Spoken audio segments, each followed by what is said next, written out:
Hey, it's James from Mission, and today we're setting up morphing on the Kemper Profiler.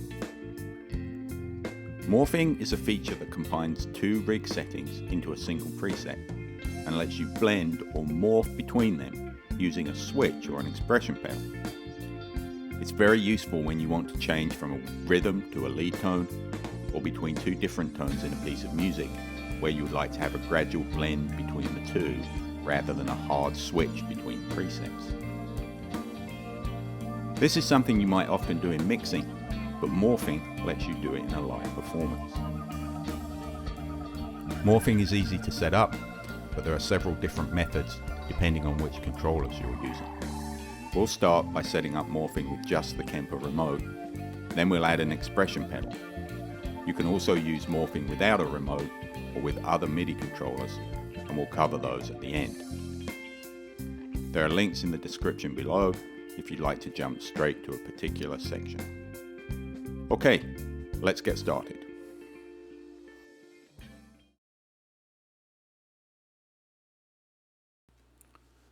Morphing works in either browser or performance mode on the profiler.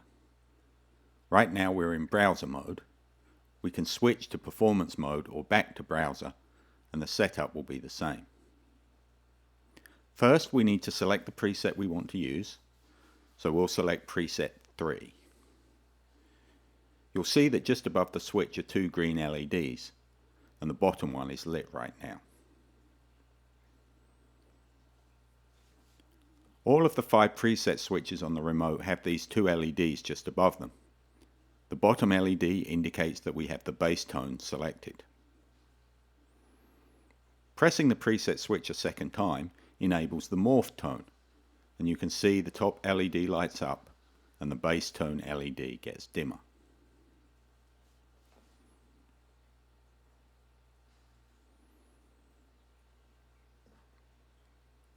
Pressing the switch again toggles between the bass and morph tones. To access morphing in another preset, all we need to do is just select the preset, and then toggle between the bass and morph tones using the preset switch the same way. The operation is the same for any preset. Just use the switch on the remote to select the preset and then press the switch again to select the morph position.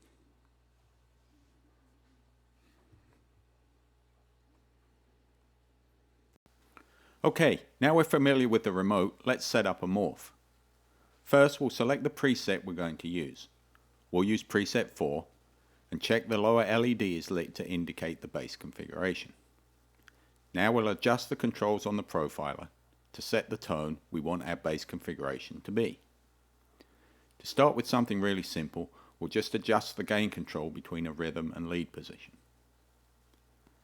Adjust the gain knob on the front of the profiler to a low setting. This will be our bass or rhythm tone. We could adjust multiple parameters here, but to keep the demo simple, we'll leave everything else alone for now. We'll hit the preset 4 switch again, and now we're in the morph tone position. We'll turn the gain control up so that in the morph position we have more gain on the amp for our lead tone. Now when we press the preset switch, you see the LED ring on the gain control changing along with the LEDs on the remote. This shows that the profiler is morphing from the lead to the rhythm position. The top LED is still slightly lit to indicate morphing is available. To toggle between positions, just press the preset switch again. As you switch the remote between the bass and morph positions, you'll also see the corresponding change on the profiler. There's a small line on the display just above the preset name that moves between left and right as the tone morphs between positions.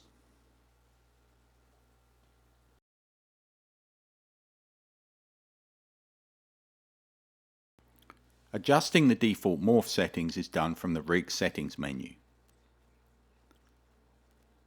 Press the Rig button and then page across to the Morph Settings menu.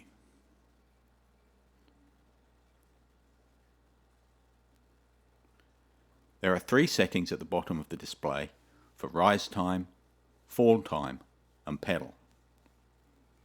The rise and fall time settings control the speed of the morphing when using the switch. Let's start with the rise time. This controls the amount of time it takes to fully morph from the bass to the morph tone. We'll set that to 10 seconds. The fall time controls the time to change back to the bass tone, and we'll set that to 10 seconds as well.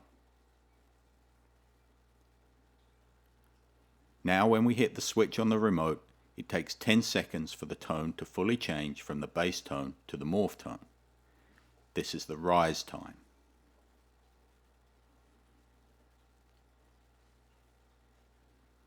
When we toggle the switch again, it also takes 10 seconds to change back from morph to bass tone. This is the fall time.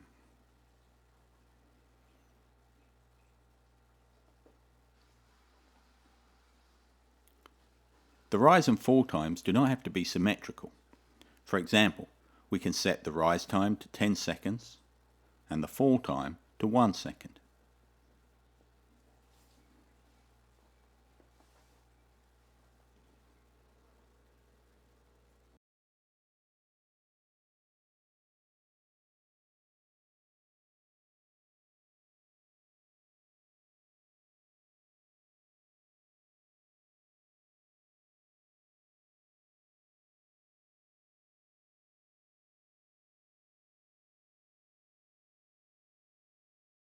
To get the most out of morphing, you'll really need an expression pedal. This lets you control speed in real time during a performance and even hold an in-between position. For this demo, I have a Mission EP1-KP connected to remote pedal input 6. To set up the pedal, first press the System button. Page over to the page for the pedal input you want to use. We're using pedal 6 here.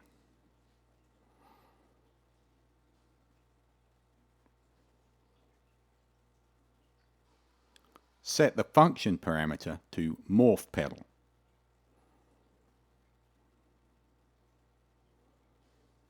Now we can exit out and our expression pedal controls the morph.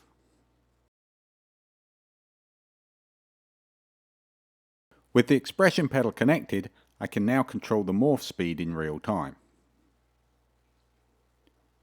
The transitions are still indicated by the LEDs on the remote and in the profiler display.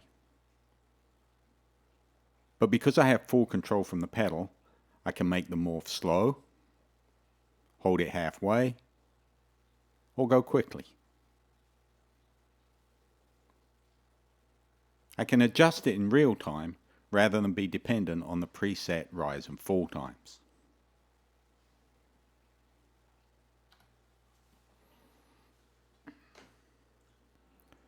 Once you have the pedal connected, it works with any of the presets.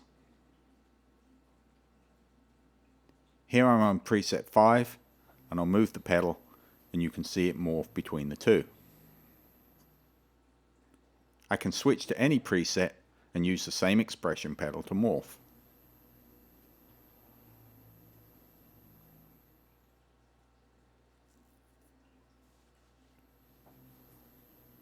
To revert back to switching, we can just use the same switches in place of the expression pedal the same way as we did before.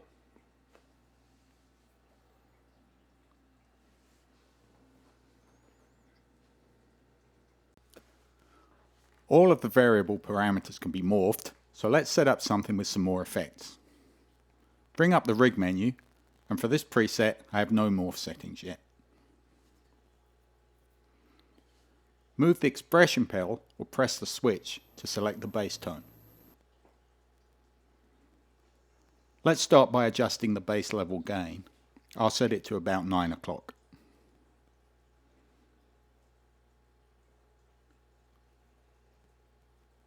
Then set the delay mix to about 50%.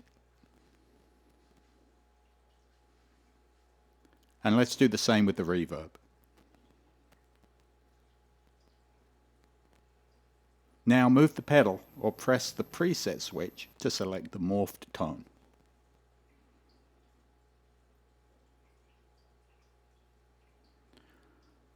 For the morph tone, I want to boost the gain a little, so let's do that. You can see on the display that it says morphed parameters 1, which is our gain.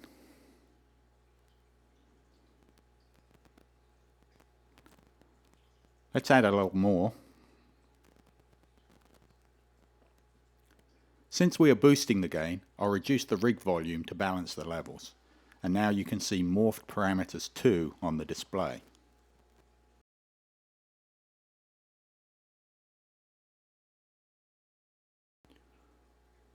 We'll also adjust the delay and reverb mixes for our morph tone.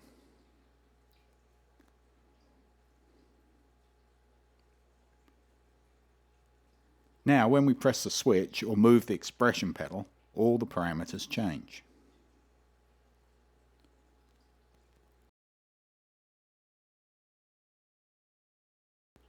If we want to add a stomp, we can do that too. There's a distortion in Stomp Box A on this preset, so we'll press the Stomp A button. Adjust the bass mix to 10%.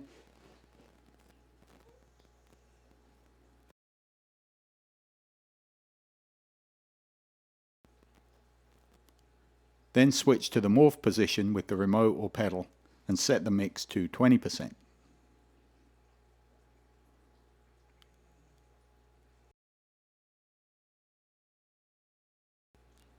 Now those settings are in the morph, so the distortion mix also changes with the rest of the rig settings when we move the pedal.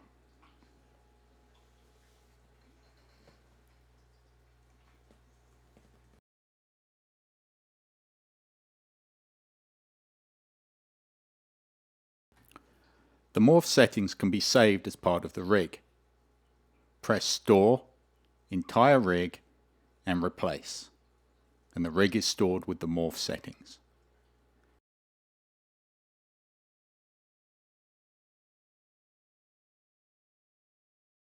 If I wish to remove the morph settings and go back to the default, I bring up the rig menu and select Clear All.